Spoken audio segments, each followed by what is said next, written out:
بسم اللہ الرحمن الرحیم۔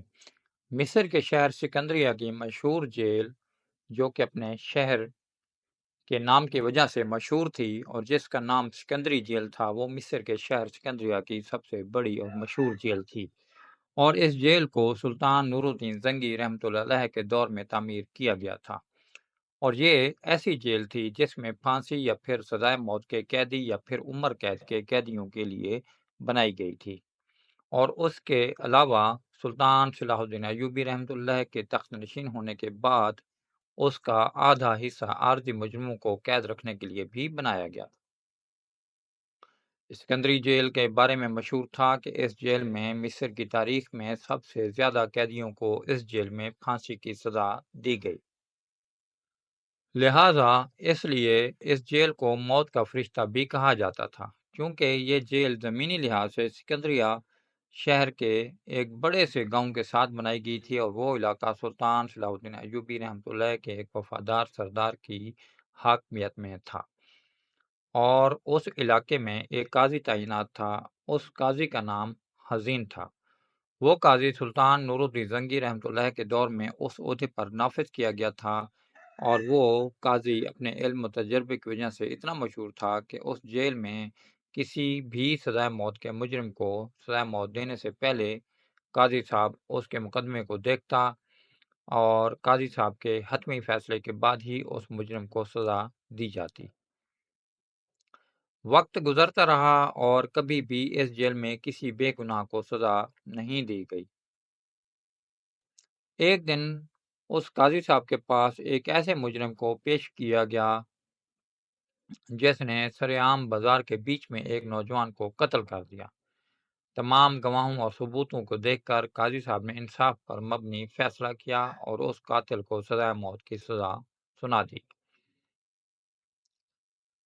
لیکن اس سے پہلے کہ قاضی صاحب نے کہا کہ اس سزا کو 1 مہینے بعد مکمل کیا جائے، کیونکہ اس نوجوان پر کچھ لگے الزامات ایسے بھی باقی ہیں جو ابھی تک ثابت نہیں ہوئے، اور ان الزامات کو ثابت کرنے سے پہلے 1 مہینے تک اس نوجوان کو پھانسی نہیں دی جائے گی۔ وہ نوجوان کسی عام آدمی کا بیٹا نہیں تھا، نہ کہ کسی مزدور کا اور نہ ہی یتیم کا تھا، بلکہ وہ اس علاقے کے ذمہ دار کا بیٹا تھا۔ قاضی صاحب نے اس ذمہ دار سے پوچھا، ذمہ دار صاحب آپ اپنی رائے دیں، آپ اس مقدمے کے بارے میں کیا چاہتے ہیں؟ تو ذمہ دار نے کہا، قاضی صاحب میں صرف یہی چاہتا ہوں کہ اس عدالت میں ہمیشہ کی طرح انصاف کیا جائے، اور انصاف یہی ہے کہ میرے بیٹے نے بازار میں ایک نوجوان کو قتل کیا، اور قتل کی سزا صرف سزائے موت ہوتی ہے، لہٰذا آپ انصاف پر مبنی فیصلہ کریں۔ قاضی صاحب اس نوجوان کے باپ کے فیصلے کو دیکھ کر بڑا متاثر ہوا، اور اس کے بعد اپنے فرض کے مطابق اس نوجوان کو سزائے موت کی سزا سنا دی۔ لیکن قاضی صاحب کی پریشانی حیرت میں اس وقت بدلی جب اس نوجوان نے سزائے موت کا حکم سننے کے بعد مسکرانے لگا اور اپنے باپ کا کندھا تھاپتے ہوئے کہا، بابا آپ پریشان نہیں ہونا، اگر آپ کا ایک بازو جا رہا ہے تو پیچھے میرا چھوٹا بھائی آپ کا دوسرا بازو موجود ہے، اور یہ صرف ایک بازو نہیں بلکہ دونوں بازو بن کر دکھائے گا۔ قاضی صاحب بڑا حیران تھا کہ یہ نوجوان آخر کس مٹی کا بنا ہوا ہے۔ میں نے اس کو سزائے موت سنا دی اور یہ مسکراتا ہوا جا رہا ہے۔ قاضی صاحب بہت سے واقعات میں لوگوں کو بتاتے ہیں کہ وہ نوجوان کے چہرے پر اتنا سکون اور اتنی خوشی تھی کہ میں حیران تھا کہ آخر یہ نوجوان رہا نہیں ہو رہا بلکہ اس کو سزائے موت ہو گئی ہے، لیکن یہ اتنا پرسکون کیسے؟ آخر اس کے چہرے پر اتنا اطمینان کیسے ہے؟ قاضی صاحب نے اسے پوچھنا بھی چاہا، لیکن اس قدر حیرانی میں ڈوبا کہ قاضی صاحب اسے اس صورتحال کے بارے میں پوچھ نہ سکا۔ سپاہی اس کو سکندری جیل میں لے گیا اور وہ نوجوان اپنی زندگی کے آخری دن گزار رہا تھا۔ وقت گزرتا رہا اور تقریباً اس مقدمے کو 15 دن گزر گئے۔ قاضی صاحب کے دل میں ابھی تک وہ خیالات باقی تھے۔ ایک دن قاضی صاحب نے اپنے قریبی محافظ کو اپنے پاس بلایا اور کہا، میں سکندری جیل میں جا کر اس قیدی سے ملنا چاہتا ہوں، اور میں اس سے سوال پوچھنا چاہتا ہوں، اس نے مجھے بہت حیران کیا ہے۔ قاضی صاحب کے قریبی محافظ نے سپاہیوں کا دستہ تیار کیا اور قاضی صاحب سکندری جیل میں پہنچ گئے۔ جب قاضی صاحب سکندری جیل میں پہنچے تو قاضی صاحب کی حیرت مزید حیرت اور پریشانی میں بدل گئی، کیونکہ اس جیل میں جتنے بھی پھانسی کی سزا پانے والے قیدی تھے وہ سب مسکرا رہے تھے اور آپس میں اس طرح ہنس کھل رہے تھے جیسے وہاں کوئی جشن منایا جا رہا ہو۔ قاضی بڑا حیران تھا، لیکن قاضی صاحب کی سمجھ میں کچھ نہیں آ رہا تھا۔ قاضی صاحب نے جیلر کو اپنے پاس بلایا اور کہا، اے جیلر صاحب، آخر یہ ماجرا کیا ہے؟ کیا تم نے ان کو یہ خبر دے دی ہے کہ قاضی صاحب نے ان کی سزا کو ختم کر دیا ہے؟ جیلر صاحب نے کہا کہ نہیں حضور، ایسی کوئی بات نہیں ہے، ہم خود پریشان ہیں کہ آخر یہ سب قیدی اتنے اطمینان سے کیوں ہیں۔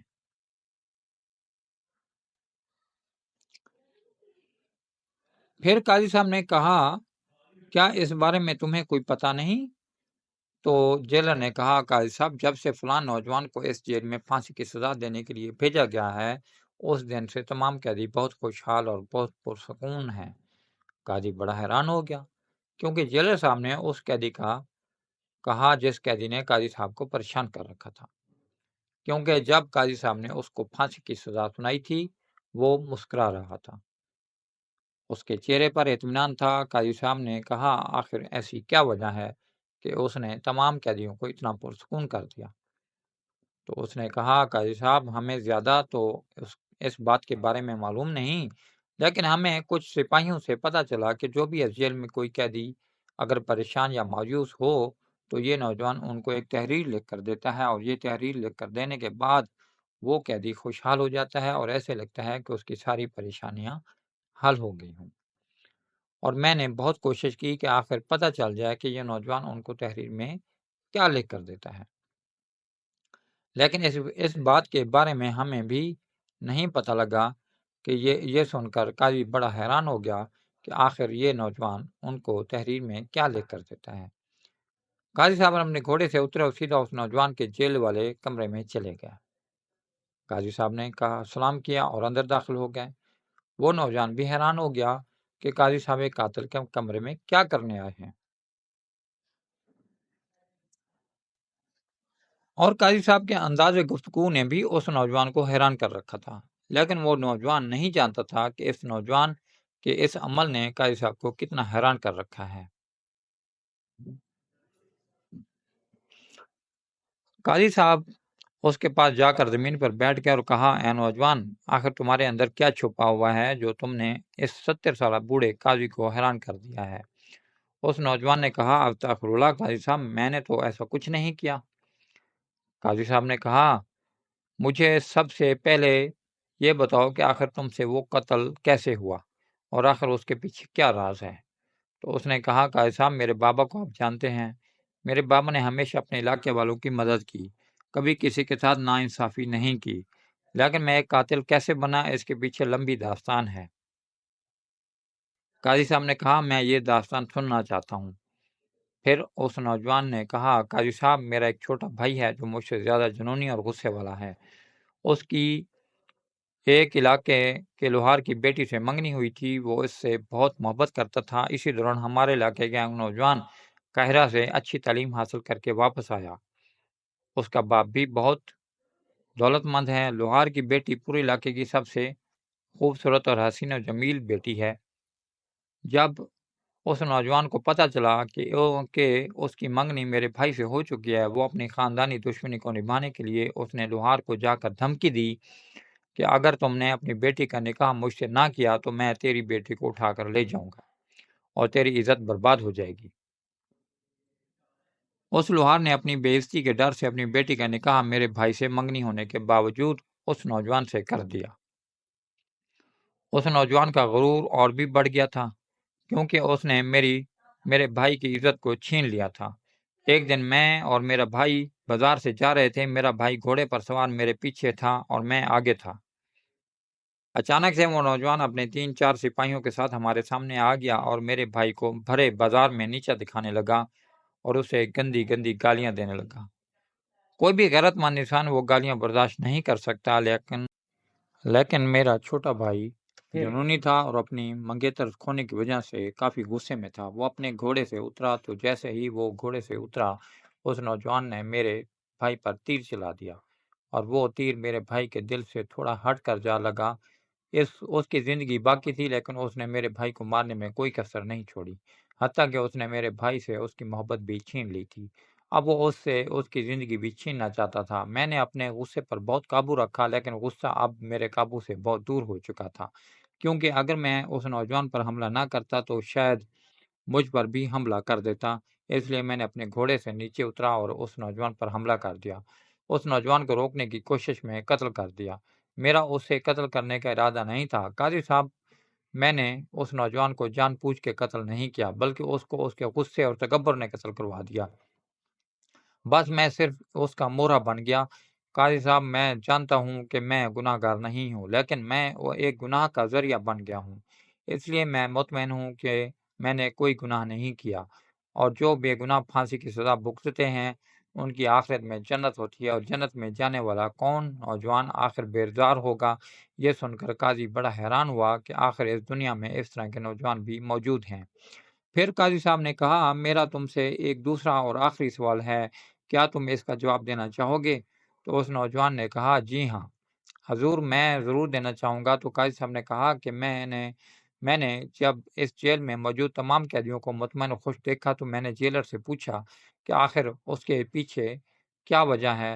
تو اس نے بتایا کہ یہ نوجوان جو بھی قیدی مایوس ہو یا پریشان ہو ان کو ایک تحریر لکھ کر دیتا ہے، اور وہ تحریر پڑھنے کے بعد وہ قیدی کھل اٹھتا ہے، اس کی مایوسی کہیں دور بھاگ جاتی ہے، اور پھانسی کی سزا پانے والا قیدی بھی جشن کی طرح خوش ہو جاتا ہے۔ آخر تم اس تحریر میں کیا لکھتے ہو؟ تو یہ سن کر وہ نوجوان مسکرانے لگا اور کہا، قاضی صاحب، میں اس تحریر کے راز کے بارے میں کسی کو نہیں بتا سکتا۔ قاضی صاحب، آپ مجھے میری اسے گستاخی بھی نہ سمجھیں بلکہ میری مجبوری سمجھیں۔ میں اس راز کے بارے میں نہیں بتا سکتا۔ قاضی کے بار بار اصرار کرنے کے باوجود اس نوجوان نے اس راز کے بارے میں کسی کو نہیں بتایا۔ قاضی صاحب وہاں سے چلا گیا اور گھر جا کر سوچنے لگا کہ آخر اس نوجوان سے اس راز کے بارے میں کیسے اگلوایا جائے۔ وقت گزرتا رہا اور تقریباً باقی کے بھی 13 دن گزر چکے تھے، اور اس نوجوان کی پھانسی سے 2 دن باقی تھے، لیکن قاضی صاحب چاہتا تھا کہ اس نوجوان کو پھانسی دینے سے پہلے وہ اس تحریر والے راز کے بارے میں جان لے، کیونکہ قاضی صاحب جانتا تھا کہ اس تحریر میں کچھ ایسا خاص ہوتا ہے جس کی وجہ سے وہ پھانسی کی سزا پانے والے قیدی بھی خوش ہو جاتے ہیں۔ ایک رات قاضی صاحب سوچتے سوچتے اپنے بستر پر لیٹ گیا، اور اسی سوچ میں قاضی صاحب اپنے بستر پر لیٹا ہوا تھا، اتنے میں قاضی صاحب کے دماغ میں ایک خیال آیا کہ کیوں نہ اگر میں قاضی سلطان صلاح الدین ایوبی رحمۃ اللہ کے پاس چلا جاؤں، اور اگر خود سلطان صلاح الدین ایوبی رحمۃ اللہ اس نوجوان سے اس راز کے بارے میں پوچھیں تو وہ ضرور اس راز کے بارے میں بتائے گا۔ لیکن قاضی صاحب نہیں جانتا تھا کہ وہ نوجوان بہت ضدی ہے اور وقت حاکم کو بھی اس راز کے بارے میں نہیں بتائے گا۔ قاضی صاحب صبح سویرے نماز فجر ادا کرنے کے بعد اپنی منزل کی طرف روانہ ہو گیا، اور سلطان صلاح الدین ایوبی رحمۃ اللہ کی خدمت میں حاضر ہوا، اور سلطان صلاح الدین ایوبی رحمۃ اللہ کو شروع سے لے کر مکمل داستان سنائی، اور سلطان کو بتایا کہ سلطان معظم، میں نے ایک قاتل کو سزائے موت کی سزا سنائی تو میں نے اس کے چہرے پر اتنا اطمینان دیکھا جس نے مجھے حیرت میں ڈال دیا، اور اس کے بعد میں اس حیرت کو ختم کرنے کے لیے سکندری جیل میں گیا تاکہ اس نوجوان سے اس عجیب خوشی کے بارے میں پوچھ سکوں۔ تو وہاں جا کر میری حیرت مزید بڑھ گئی، کیونکہ وہاں کے سارے قیدی بڑے اطمینان سے اور خوش تھے، اور جب میں نے جیلر سے پوچھا کہ اس کی وجہ کیا ہے تو اس نے بتایا کہ یہ نوجوان جو تمام قیدیوں کو جو مایوس ہوتے ہیں ان کو ایک چٹھی لے کر دیتا ہے، اور ویسی چٹھی میں لکھی تحریر پڑھ کر وہ قیدی خوش ہو جاتے ہیں اور ان کے چہرے پر مسکراہٹ آ جاتی ہے۔ اس راز کے بارے میں نے اس نوجوان سے بہت پوچھا، لیکن اس نے بتانے سے انکار کر دیا۔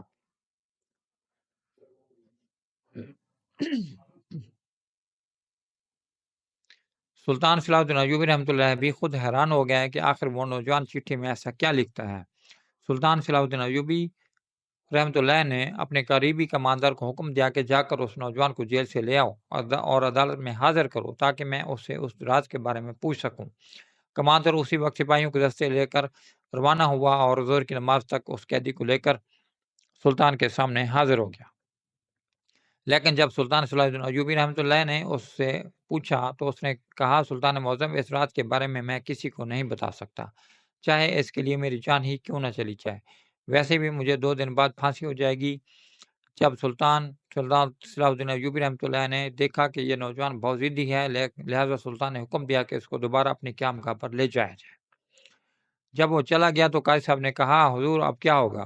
کیا یہ رات اس کی موت کے بعد دفن ہو جائے گا؟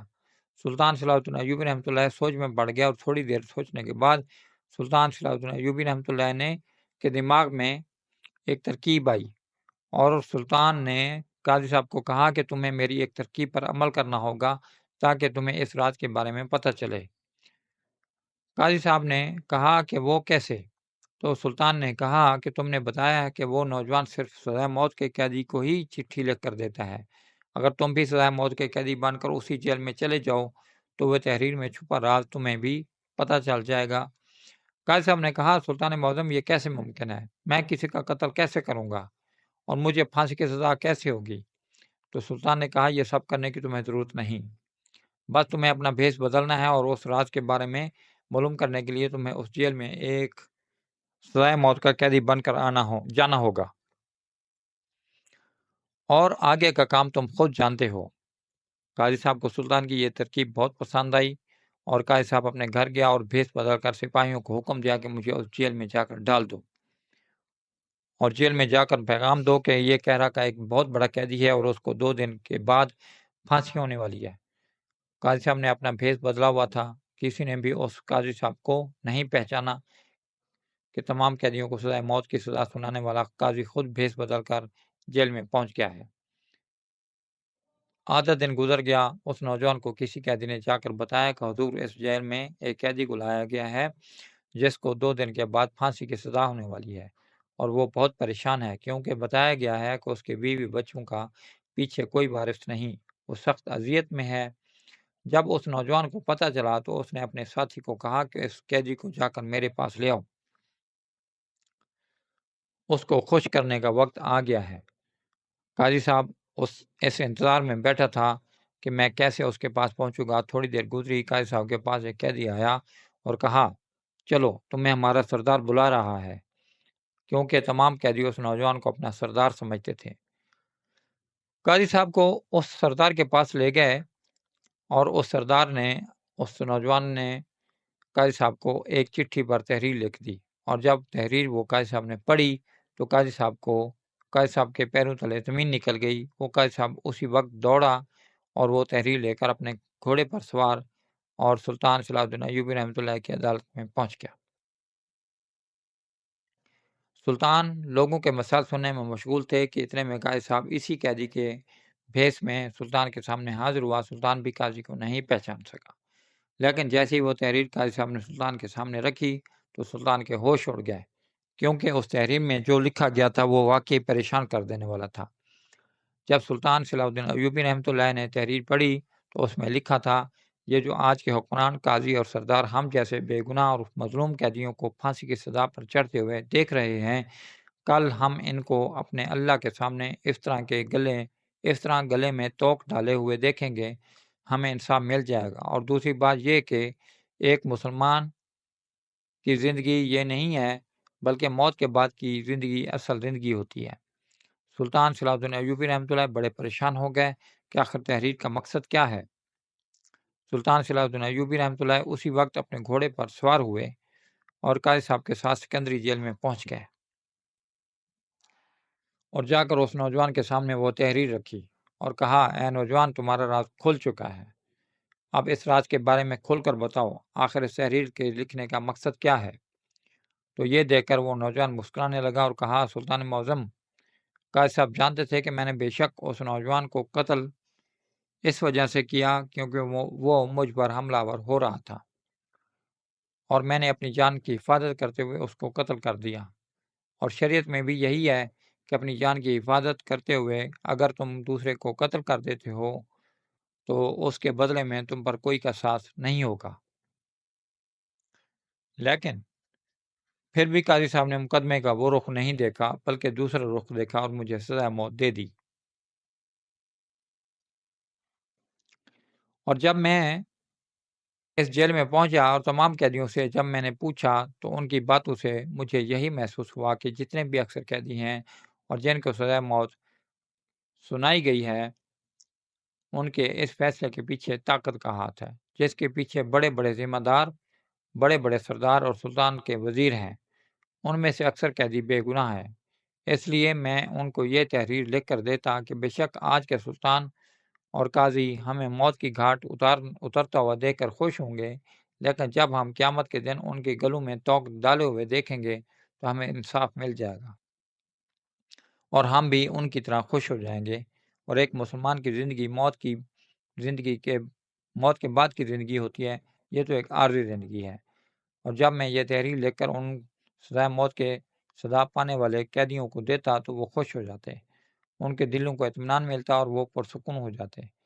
جب یہ بات سلطان صلاح الدین ایوبی رحمۃ اللہ نے سنی تو قاضی صاحب کی طرف چہرے کا رخ موڑتے ہوئے کہا، قاضی صاحب جتنی آپ نے جدوجہد اس راز کے بارے میں جانے کی اتنی آپ جدوجہد ان لوگوں کے مقدمات کو سنتے ہوئے کرتے تو بے شک آج اس نوجوان کے سامنے ایک سلطان کو شرمندہ نہ ہونا پڑتا۔ تو یہ سن کر قاضی صاحب نے کہا، سلطان معظم میں نے کبھی ناانصافی پر فیصلہ نہیں کیا، جب بھی مجھے گواہ اور ثبوت ملے تب میں نے جا کر فیصلہ کیا۔ تو سلطان صلاح الدین ایوبی رحمۃ اللہ نے کہا، قاضی صاحب آپ کو قاضی کس لیے تعینات کیا گیا؟ اگر آپ گواہوں اور ثبوتوں کی بنیاد پر فیصلہ سنائیں گے تو کیا گواہ اور ثبوت خریدے نہیں جا سکتے؟ اس کا مطلب یہ ہے کہ جس کے پاس دولت ہو وہ گواہ اور ثبوت خرید کر دے دے تو وہ کسی کو بھی مجرم قرار دے گا۔ تمہارا یہ فرض تھا کہ تم سچ اور جھوٹ کو فرق کرو، لہٰذا تم بھی ان کے برابر کے گناہ میں شریک ہو۔ اور اس کے بعد سلطان صلاح الدین ایوبی رحمۃ اللہ نے حکم دیا کہ جتنے بھی اس جیل میں قیدی ہیں ان کے مقدمات دوبارہ سنے جائیں، اور اس کے بعد سلطان صلاح الدین ایوبی رحمۃ اللہ نے اس نوجوان کو بھی رہا کر دیا، اس بنا پر کہ اس نوجوان نے اپنی جان کی حفاظت کرتے ہوئے قتل کیا تھا۔ اور بہت سے روایات میں ملتا ہے کہ جب سلطان کے حکم پر تمام قیدیوں کے مقدمے دوبارہ سنے گئے تو ان میں سے آدھے سے زیادہ قیدی رہا ہو گئے، کیونکہ ان کے سنائے گئے فیصلے کے پیچھے بڑے بڑے ذمہ داروں اور دولت مند آدمیوں کی طاقت تھی، اور اس نوجوان کی وجہ سے بہت سارے سزائے موت کی سزا بھگتنے والے قیدی رہا ہو گئے۔ اور اس کے بعد سلطان صلاح الدین ایوبی رحمۃ اللہ نے حکم دے دیا کہ کبھی بھی کوئی بھی قاضی گواہوں اور ثبوتوں کو دیکھ کر فیصلہ نہ کرے بلکہ جھوٹ اور سچ کو دیکھ کر فیصلہ کرے، کیونکہ گواہ اور ثبوت تو خریدے جا سکتے ہیں اور کبھی بھی انصاف پر فیصلہ گواہوں اور ثبوتوں پر نہیں کیا جا سکتا۔